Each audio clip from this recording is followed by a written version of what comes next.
Piece pulao தான் பண்ண போகிறோம். இதெல்லாம் வந்து வதக்கிட போகிறோம்.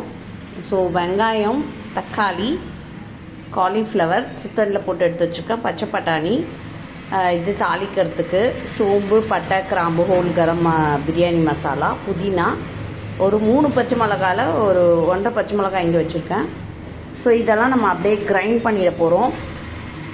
ஸோ பீஸு, புதினா, வெங்காயம், தக்காளி, ஒரு வெங்காயம், ஒரு 2 தக்காளி, இஞ்சி, பூண்டு, வெறும் மிளகாத்தூள், காஷ்மீரி மிளகாத்தூள், மஞ்சள் பொடி, இது சோம்பு, பட்டை, கிராம்பு, 1 ஸ்பூன் மிளகு, சீரகம், சோம்பு, பட்டை, கிராம்பு, ஏலக்காய், இதெல்லாம் ஃபுல்லும் அப்படியே மிக்சியில் நல்லா நெழுக அரைச்சிட போகிறோம்.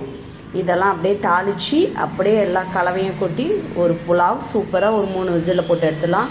இது வந்து இங்கே வந்து புல்லட் ரைஸ்ன்னு விற்குது. ஸோ அது வந்து ஒரு 1.5 கிளாஸ் தான் இருந்தது. பேலன்ஸ் 1 கிளாஸ் வந்து சாப்பாடு அரிசி போட்டுருக்கேன். இது சீரக சம்பா மாதிரி பொடிசாக இருக்கும், டேஸ்ட் ஆனால் அல்டிமேட்டாக இருக்கும். ஸோ அதுதான் அது. இப்போ செய்யலாமா?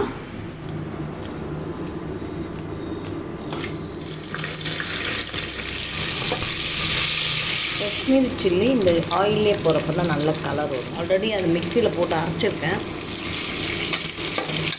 எல்லாத்தையும் அப்படியே போட்டுக்கலாம்.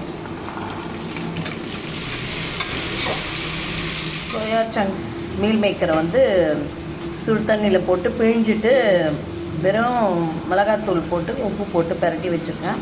சுடு நீங்கள் அளந்து வச்சுருக்கேன். மொத்தமாக எல்லாம் அரைச்சோம்ல இதை போட்டுக்கலாம்.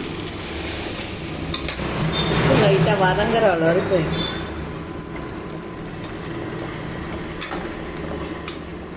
இதில் வேணால் தயிர் வேணால் இப்போ ஆட் பண்ணிக்கலாம். ஒரு 1/4 கப்பு இல்லை ஒரு 1/2 கப்பு ஆட் பண்ணிக்கலாம்.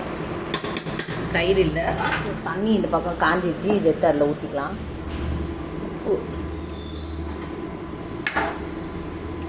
தண்ணி நல்லா கொதி வந்துடுச்சு. இப்போ அரிசி போட்டுக்கலாம். அது ஒரு கல் தூக்கலாக இருக்க மாதிரி இருக்கணும். நான் உப்புலாம் பார்க்க மாட்டேன், கரெக்டாக இருக்கும் இதுவே.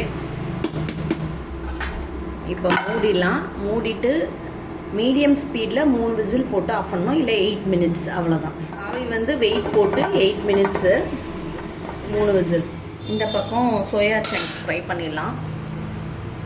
எண்ணெய் ஒரு 3 ஸ்பூன் போட்டுருக்கேன். அரிசி மாவு போட்டு பிரட்டினேன், அவ்வளோதான். இது வந்து அப்படியே எடுத்தால் சூப்பராக ரெடி ஆகிடும். அடுப்பு ரொம்ப ஸ்லோவாக இருக்குது, அதனால தான் வந்து நான் இந்த பக்கம் இண்டக்ஷன் வச்சுருக்கேன். மூடி வச்சு ஸ்லிம்லேயே அப்படியே இதுவாகட்டும்.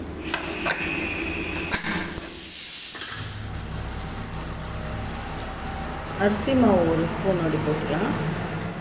இப்போ இது வந்து புதினா பொடி, இது கொஞ்சம் போட்டுக்கலாம், நல்லாயிருக்கும் ஃப்ளேவர்.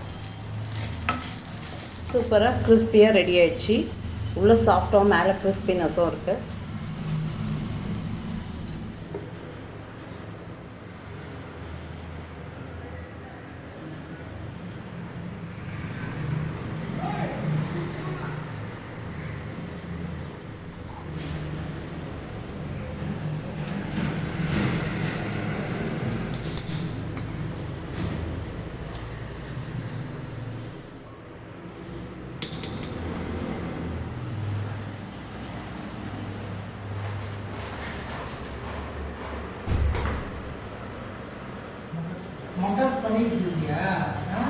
எப்படி தெரியும்?